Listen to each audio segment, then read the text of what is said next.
do you need the specific heat capacity, or lowercase c, for NaCl? That's almost certainly because you either used or created sodium chloride in aqueous solution. What that means is that you had way more water than you did sodium chloride.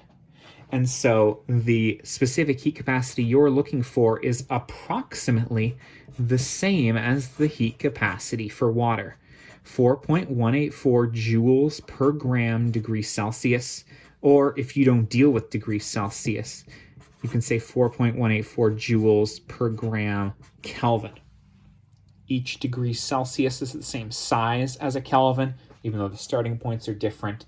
I don't know, this is the world's way, and then this is like the official scientific way. I don't know.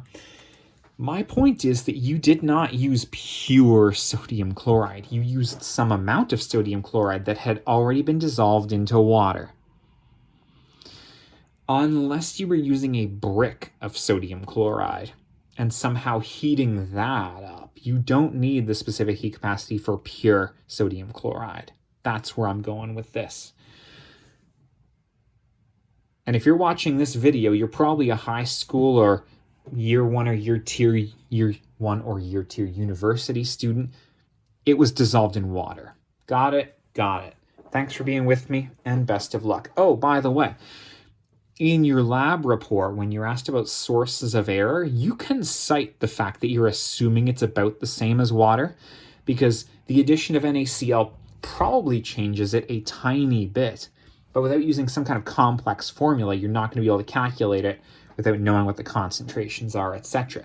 So you can say, we assumed the specific heat capacity was the same as that of water, but realistically it was probably like a very small amount different. Great. Thanks for being with me, and best of luck.